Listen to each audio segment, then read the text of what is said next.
invitarnos a participar de esta mesa, se nos propuso una pregunta concreta: ¿cómo romper a favor del campo popular el empate hegemónico en que hoy viven Argentina y América Latina?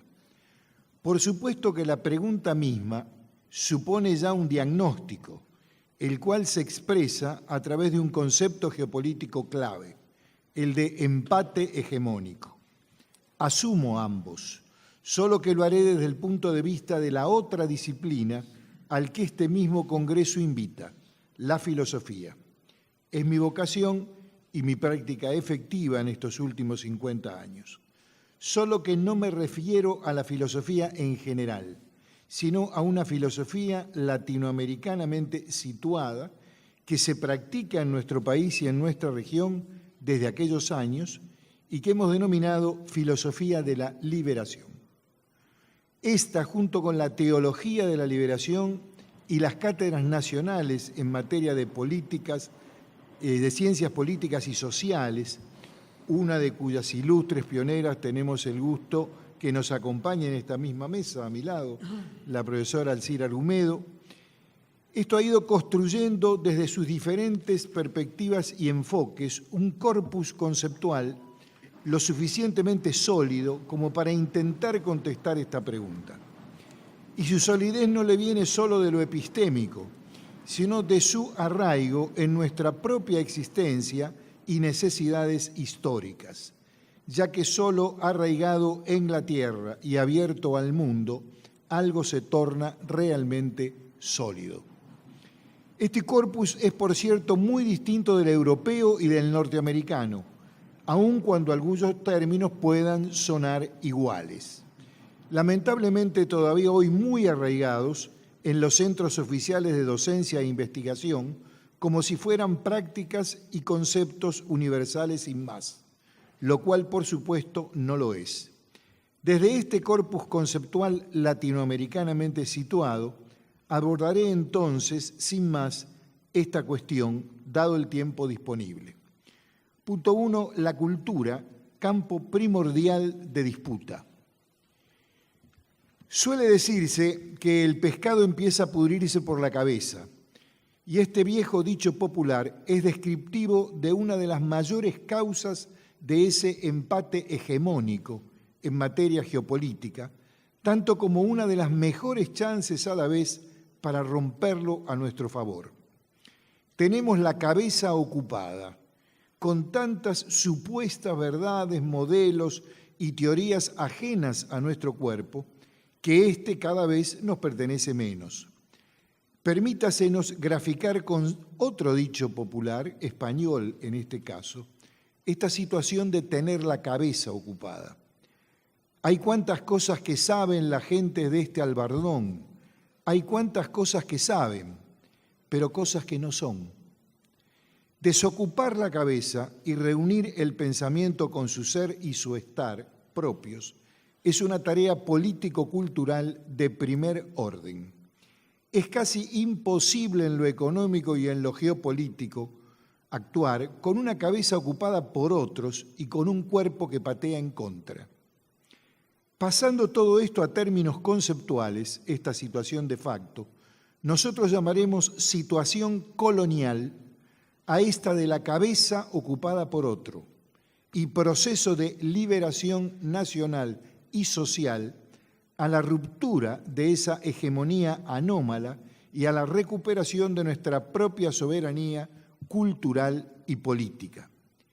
Si razona el caballo, se acabó la equitación. De aquí que los mayores empeños de ese imperio del otro en nosotros esté expuesto directamente en que pensemos lo menos posible y que cuando lo hagamos utilicemos sus categorías y no las nuestras. Por eso, desde el punto de vista estrictamente conceptual, pensamos que la categoría de liberación debe estar en la base de cualquier proyecto geopolítico que en nuestro país y en nuestra región intente un desempate a favor de sus pueblos. Nuestro proyecto es entonces un proyecto de liberación, o será siempre insuficiente para el fin mayor que nos proponemos.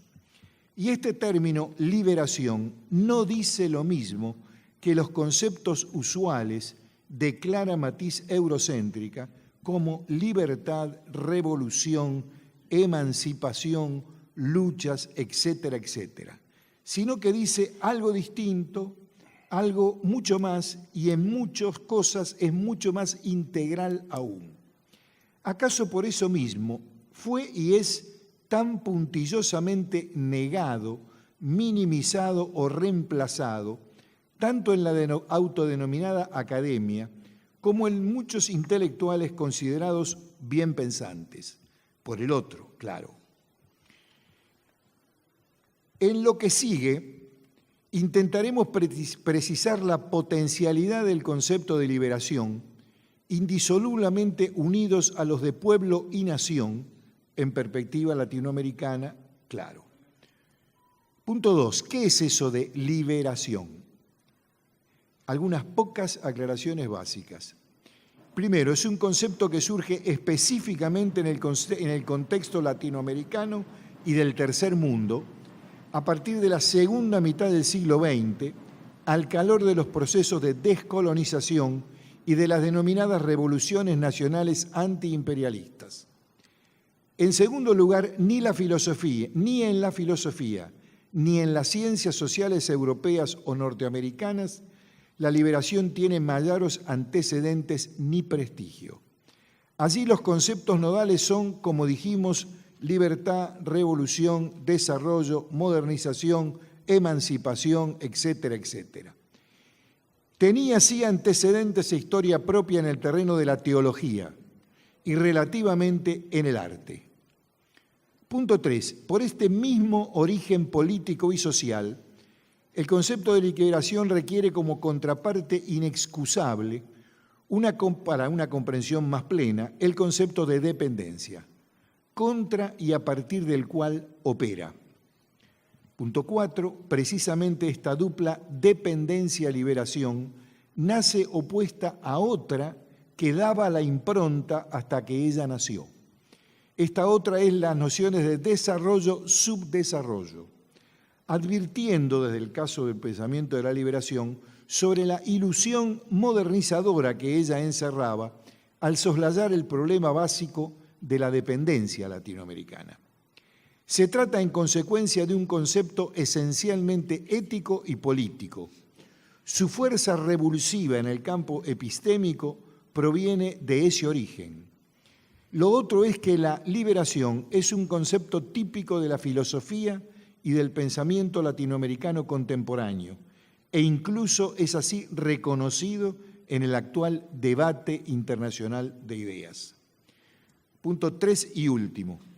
El sujeto de la liberación, las nociones de pueblo y nación. No hay auténtico proceso de liberación sin un sujeto social que lo protagonice, el pueblo, y un marco histórico donde transcurra esa lucha, la nación.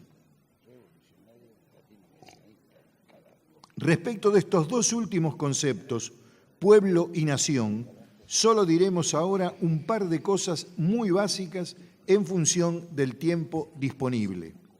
Primero, que estas dos nociones, pueblo y nación, sí tienen largos antecedentes en el pensamiento europeo y cobran su significación más actual a partir de la modernidad y su consumación. Pero ambas, pueblo y nación, que para un pensamiento de la liberación resultarán claves, despertarán en cambio sospechas en el pensamiento europeo contemporáneo, fuertes sospechas y fuertes rechazos viscerales.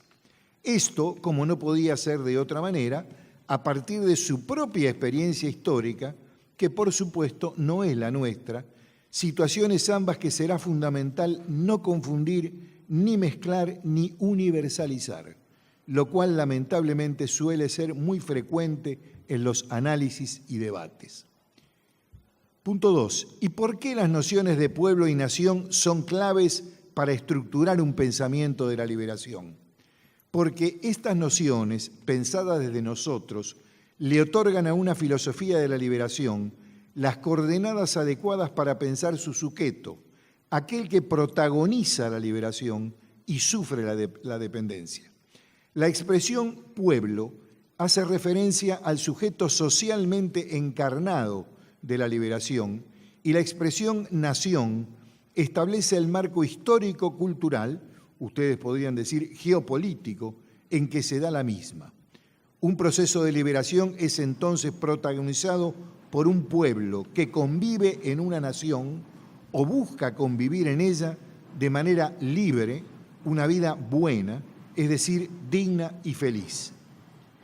Punto 3. En el pensamiento europeo, las categorías de clase e individuo, con todas las variantes del caso, se han impuesto por sobre este concepto de pueblo, reduciéndose este a un puesto residual al que se busca intencionalmente relacionarlo también con experiencias totalitarias y encubridoras.